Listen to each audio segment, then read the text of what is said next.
Tuelekee katika kaunti ya Nakuru ambako shule ya wavulana ya Kenyatta iliyo katika eneo bunge la Bahati imeteketezwa. Wanafunzi wa shule hiyo wakichoma afisi zote za walimu huku wakisaza mabweni na madarasa.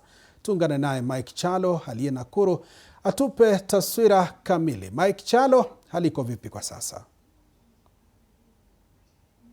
Asante sana Joash, na kupata kwa njia safi nikiwa hapa katika shule ya wavulana ya Kenyatta iliyoko katika kaunti ndogo ya Bahati, kaunti ya Nakuru. Hadi sasa ni mwendo wa saa 5:30 zinaelekea, lakini mpaka sasa moshi unaendelea kufuka katika baadhi tu ya ofisi za shule hii, kuonyesha ukubwa wa moto ambao ulianza jana. Tunazungumzia mwendo wa saa 6 jioni, baada ya gasi ambazo wanafunzi waliweza kuzua katika shule hii mwendo wa saa 5, wakisema kuwa hawamtaki mwalimu mkuu wa shule hii. Ni baadhi tu ya maandishi ambayo tunaendelea kuyaona kutoka katika ofisi za shule hii. Kumbuka waliweza kuteketeza ofisi za walimu pamoja na ofisi ya naibu ya mwalimu mkuu, ofisi ya mwalimu mkuu, baadhi tu ya maktaba katika shule hii, sawa na madarasa ya kompyuta, japo wakaweza kufanya tu uharibifu katika madarasa,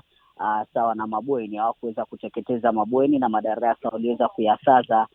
Lakini mpaka sasa kuna moto ambao unaendelea kuwaka katika shule hii, japo wazima moto waliweza kufika jana mwendo huo wa saa 5, baada ya wanafunzi kuweza kuanza vurugu, na walipofika basi wakaweza kufurushwa kwa mawe na wanafunzi hawa.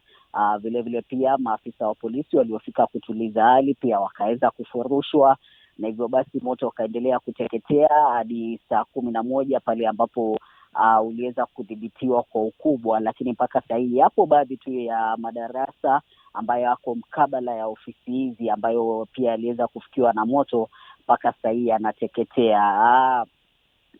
Tunakisia ama tunadhani chanzo cha ghasia hizi za wanafunzi ni mojawapo tu ya mikutano ya siasa iliweza kufanyika hapa kwa mwezi mmoja uliopita, na hivyo basi ilikuwa ni mkutano wa kuwawezesha vijana na wanawake, na baada ya pale basi kukaweza kutolewa hadi kuwa wanasiasa wale wangewanunulia wanafunzi pengine chamcha, ima iwe mandazi au mikate.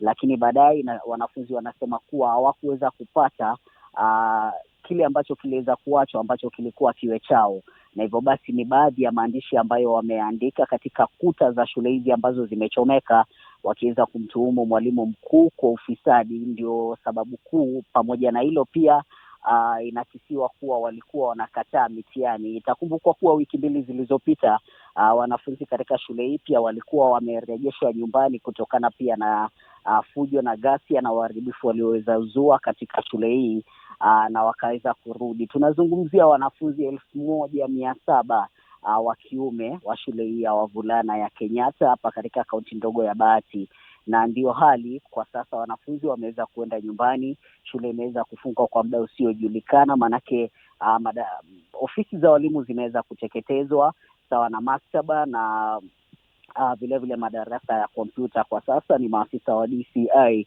ambao wako katika eneo hili kuweza kutathmini hali, kutathmini hasara, sawa na kufanya uchunguzi kuweza maji wa moto huu. Kwa sasa tunaendelea kutilia jicho chochote kile ambacho kinaendelea hapa katika shule hii ya wavulana ya Kenyatta, lakini katika taarifa zetu baadaye tumeweza kitakambi hapa Joash, tutakuwa tunamjuza mtazamaji wetu kwa kina zaidi. Asante sana Mike Chalo kwa tathmini hiyo. Pia ni vizuri pia tungependa kufahamu labda wale zimamoto walifika kwa wakati au madarasa yameteketea yakaisha kabisa. Madarasa hadi sasa ni kuwa hayana paa, ni mengi ni madarasa ni ofisi za walimu. Ndiyo. na maktaba ambazo paa hazina, ni kuwa moshi unafuka tu. Walipofika mwendo wa saa 5 jana jioni, baada ya kupata taarifa kuwa kulikuwa na ghasia, manake walifika kabla moto uweze kuanzishwa, ni kuwa walifika na wakaweza kurudishwa na wanafunzi hao kupigwa mawe na kufurushwa, kuambiwa watoke. Ila tunatarajia kuwa endapo basi wangeruhusiwa kuingia ndani ya shule, wangeweza kudhibiti moto huu kwa wakati, lakini maafisa wa polisi walipigwa mawe, wakaambiwa watoke, sawa na hao jamaa wa kuzima moto pia wakaweza kupigwa mawe, wakaambiwa waondoke. Kwa hiyo wanafunzi wamekuwa wakishikilia udhibiti wa shule hii kuanzia saa 5 usiku jana jioni hadi saa 11 asubuhi ya leo, maafisa wa polisi walipofanikiwa kuingia ndani, Joash. Na labda kuna majeruhi ambao wameripotiwa katika mkasa huo? Na mpaka sasa hakuna hata mwanafunzi hata mmoja aliyejeruhiwa wala kufariki, manake walisaza mabweni na madarasa yao, wakasema kuwa tutachoma tu shule zao ama ofisi za walimu, wakiwatuhumu kwa ufisadi. Mwalimu mkuu ndio walikuwa wanamtuhumu kwa ufisadi, wakisema kuwa hawatachoma mabweni yao na hawatachoma madarasa yao, manake watasalia na sehemu ya kusoma, sijui watafundishwa na nani, na wakasema kuwa pia watasalia na sehemu ya kulala. Lakini wakachoma tu ofisi za shule hii, sawa na maktaba ya shule na darasa moja la kompyuta.